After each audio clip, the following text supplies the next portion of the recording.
Okay, let's dive in. We're looking at something pretty fascinating today. Right in the heart of Jerusalem, there's this gate. It's been sealed up for centuries. That's right. But people are talking about it more and more. Yeah, the Eastern Gate, or sometimes called the Golden Gate. And we're really digging into it today using this specific PDF source we found, the Sealed Gate of Jerusalem. It focuses right in on this one entrance. Exactly. I mean, just picture it. A Yeah. solid wall, right? Stone. Hasn't been touched in, what, over 480 years? Mm-hmm.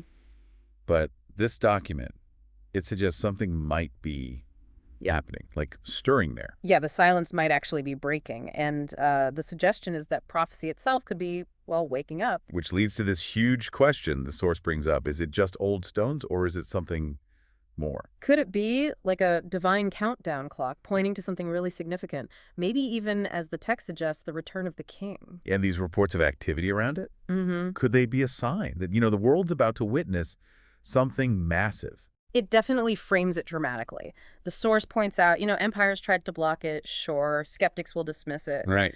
But the biblical accounts have always highlighted its importance. And now these strange happenings people are reporting. It's got believers asking, hasn't it? Is Jesus coming back soon? So our mission here in this deep dive is to unpack all that. The history, why it was sealed, what the prophecies might mean, all based on this specific source. Okay, so the Eastern Gate, it's not just any old gate into Jerusalem. What makes this one special? Well, its location is absolutely key. It faces directly towards the Mount of Olives. Okay. And this document really emphasizes it's not just seen as a physical way in, but as a sort of prophetic doorway. Yeah. It holds deep, deep significance in Israel's history and, well, spirituality. How deep? Like, what role did it play way back? Well, if you go back to the First Temple era, the prophet Ezekiel writes about it. This gate, the Eastern Gate, was the exact path through which God's presence, His glory. yes, his divine glory, often called the Shekinah, actually entered the temple. Wow. But tragically, it was also through this same gate that God's presence eventually left because the nation, well, they turned away. Disobedience. And the source connects this to Jesus, too, doesn't it? Oh, absolutely. Many believe Jesus fulfilled, or at least partially fulfilled, Ezekiel's prophecy. Remember Palm Sunday? Riding in on the donkey. Exactly. He came into Jerusalem through this eastern gate, people throwing down palm branches, shouting, Hosanna! It's a powerful image tied directly to this gate's story in the document. Okay, so incredible history, God's presence, Jesus' entry, but it's sealed shut now. How did that happen? Right, well, that came much later. We're talking 1541. Jerusalem was under Ottoman rule then. The Ottoman Empire. Yeah, led by Sultan Suleiman the Magnificent, a very powerful figure. And Suleiman, did he know about the gate's significance, the prophecies? This source describes him as, well, brilliant, strategic, Mm-hmm. and yes, very much aware of the local Jewish prophecies about Jerusalem. Well, and it was under his command, quite abruptly actually, that the Golden Gate was sealed, blocked up completely. Heavy stone, mortar, the works. Did they say why?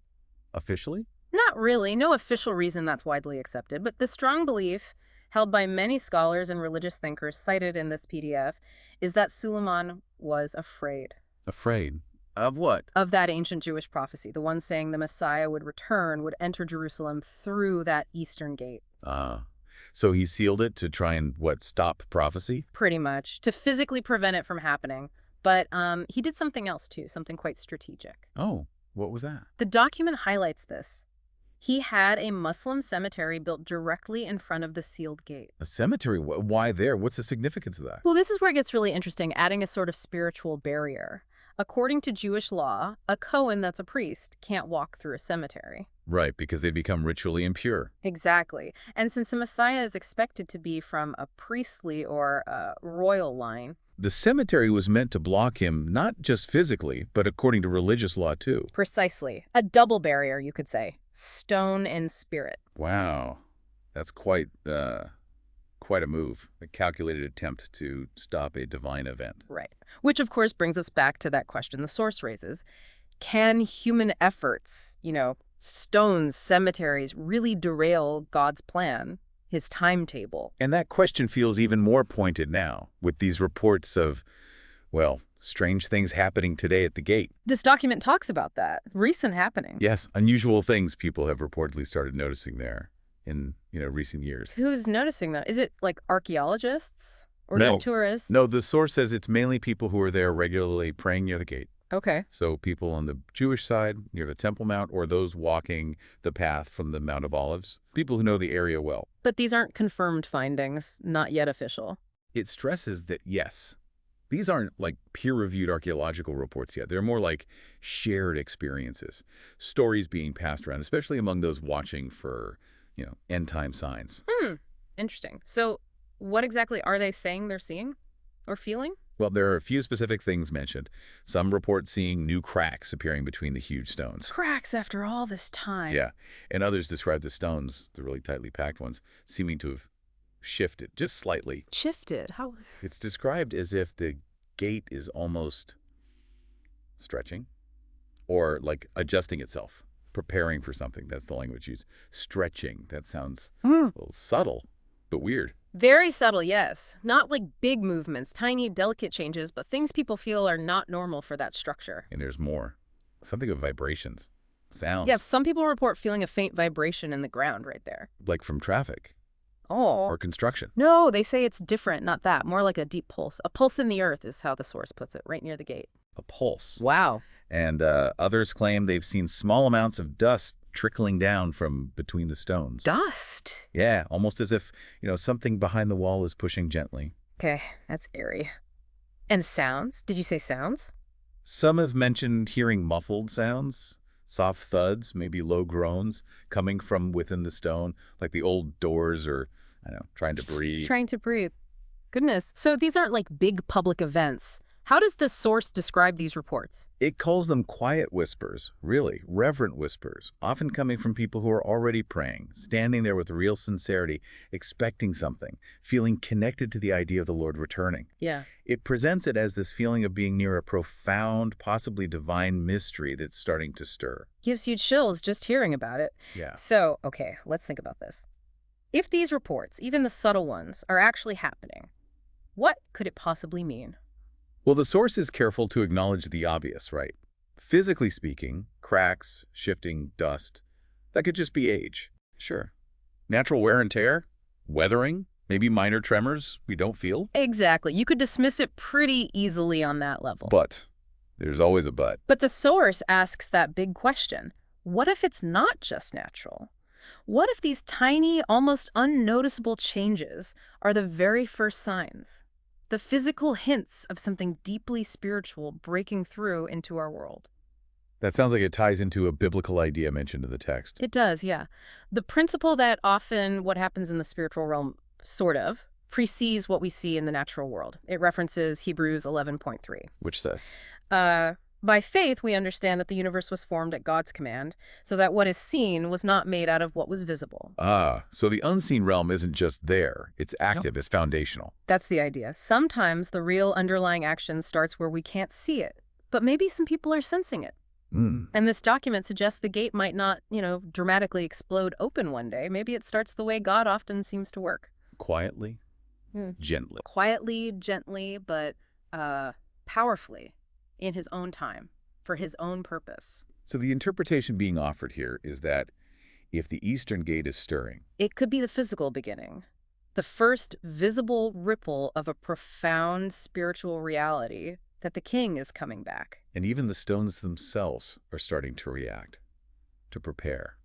That's the implication. Like even creation itself is sensing the approach. And the timing of these reports, it feels significant, doesn't it, given everything going on in the world? Oh, absolutely. The source explicitly links this renewed focus on the gate to the current global situation. The chaos, the conflicts. Moral confusion, earthquakes, instability. All of it. And right in the middle of this. Jerusalem is back on center stage. Exactly. Back in the headlines, back at the heart of global tension. And it's in this atmosphere that talk about the sealed gate seems to be bubbling up again. Aligning with what prophecy watchers are saying. Yes, connecting with the warnings from them and from many Bible-believing Christians that maybe the time of Jesus' return is getting very close. It feels like the city itself is almost holding its breath. Jerusalem's always been central, hasn't it? Biblically speaking. Oh, incredibly central. Mentioned, over 800 times in the Bible? Wow. We're told to pray for its peace. God says he's placed his name there forever. And Jesus himself. He wept over the city, didn't he? He did. Looking over it right before his crucifixion, Luke records him saying, "If you, even you, had only known on this day what would bring you peace." But he says, "Now it is hidden from your eyes." Which makes you wonder, as the source asks, could that veil be lifting again? Could this stirring at the gate be God's way of getting our attention now in what some feel is the final hour? Well, Jesus did tell his followers to watch for signs. He was very clear about that. Yeah, he used that analogy, didn't he, in Mark 13 about the fig tree. That's the one. Mm. Now learn this lesson from the fig tree. As soon as its twigs get tender and its leaves come out, you know that summer is near. Even so, when you see these things happening, you know that it is near, right at the door. Right at the door. That phrase just jumps out, doesn't it? It really does. And this source poses a fascinating thought. What if Jesus wasn't just talking about a general time being near? But also, maybe symbolically, pointing to that specific door, the Eastern Gate. The actual physical entrance to the city tied so closely to his destiny. That adds another layer entirely. So the conclusion this document draws is pretty stark. It says, okay, the gate's sealed today, but it won't stay sealed forever. Right. And when it does open, whether it's a quiet shift or something loud and unmistakable, it's going to announce more than just moving rocks. It'll announce the return. The return of the one the Bible calls faithful and true. This source really leaves you thinking, doesn't it, that we might be living in, well, pretty extraordinary times. And maybe, just maybe, it's more important than ever to keep our eyes open, our hearts ready, our spirits alert. Because, as this exploration suggests, the king is coming. And maybe even the gate is getting ready. So yeah, we've covered quite a bit. The gate's ancient past, why Suleiman sealed it, these recent subtle reports, and the potential prophetic meanings tied to it, all from this deep dive into the source material. It definitely connects history, prophecy, and maybe current events in a really powerful way. Makes you look at that gate, that city, differently. And leaves you with that final thought, really. If even the stones are stirring, what should that mean for how you watch the world around you? Something to mull over.